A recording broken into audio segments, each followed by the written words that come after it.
This is my 2023 rear-wheel drive Tesla Model 3, and if you haven't seen my last video about 3 months in, you wouldn't know I am a huge fan of this car. I went into more detail of features my Tesla can do and my first impressions. If you'd like to see that full video, I'll leave a link down below. But today, I finally would like to talk about how it's holding up 10,000 miles later in 6 months. I gotta be honest, I've never owned a new car before, so I have nothing to compare it to besides the reviews other Tesla owners have experienced. Okay, starting off, I think the most important thing to discuss is how well the tires are holding up, since that's the biggest expense of an electric vehicle. Tesla recommends every 6,000 miles to get your tires rotated to increase the life of the tires. But when I scheduled my first tire rotation, the Tesla tech explained to me that because of my driving habits, it didn't look like I needed to get them rotated until another 6,000 miles. So every owner may vary depending on what you do for driving. Myself personally drives a lot on the highway,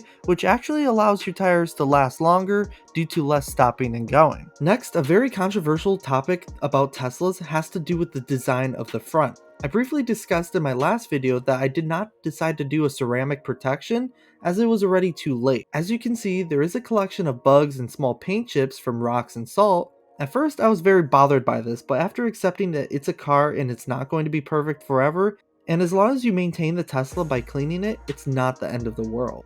Moving into the interior of the Tesla, another controversial topic has to do with the build quality. In my experience, the weather strips have held up very well, no issues with them falling out or not aligning.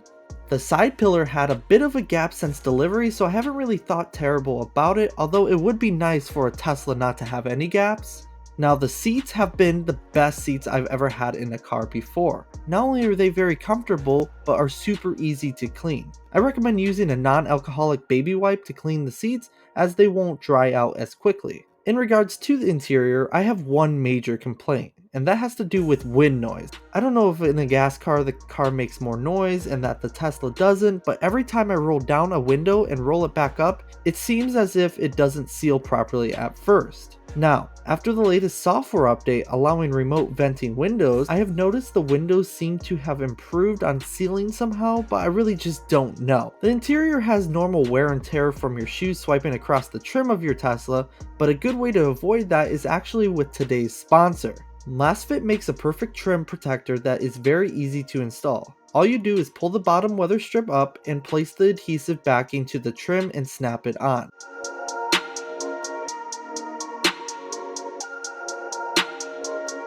I am not one to like to put permanent accessories on my car unless it's something that is going to protect it, and this definitely will. Not only does it protect the front, but the back as well, and it protects even the sides where your feet rest in the back. It matches perfectly with the interior color, and after using it for a week, I can tell you I almost forget it's even there. LASFIT was kind enough to give you guys 15% off these protectors using code SEBEV. Use code SEBEV to get 15% off not only this product, but the whole website. Alright, moving outside of the Tesla, I was concerned over some time motorized features would either break or become sluggish, and I'm glad I was wrong. The charge port door is very easy to open just by pressing on it, and I was able to physically shut it by hand without damaging it.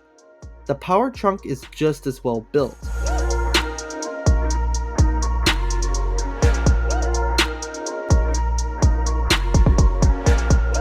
Now, because the windows roll an inch down every single time the door opens, I'm going to wait until my 1-year review to see if anything happens, but so far so good. The new Matrix lights are awesome at night. Even though the base model doesn't come with ditch lights, I don't see myself needing them.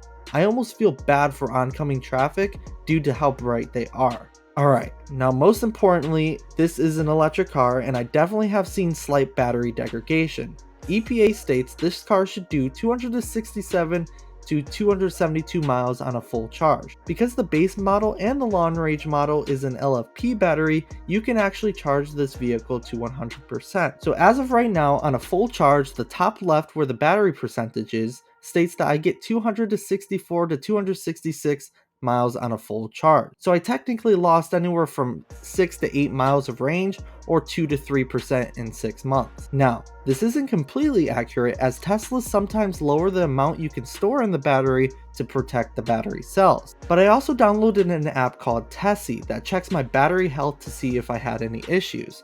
I'll make a dedicated video towards this app because I'm very passionate into it in the coming weeks. But anyways, the app states that a healthy battery will lose 10% of range and will level out. This is because a 62 kilowatt battery only has a usable capacity around 58 to 56 kilowatts in order for it to not be overloaded. So I'm not worried about losing too much of my battery's range, and let's be honest, in a real world range, you'll never get as much of what the EPA states even on a gas vehicle. I also on a warmer day, not too windy, have been able to achieve 326 miles on a full charge, so range may vary anyways. Overall, my 2023 rear-wheel drive Tesla Model 3 is everything I hope for in an electric vehicle. I hope in the future to see some improvements in wind noise and some minor build quality issues, and maybe even a way to solve battery degradation altogether. But as an early adopter in the EV world, Teslas have the best charging infrastructure in the world by miles. Tesla also has the best software I've ever seen in a car before, which makes you excited for new features your car will do in the future. So I definitely still recommend joining us into the transition into sustainable energy we call our future.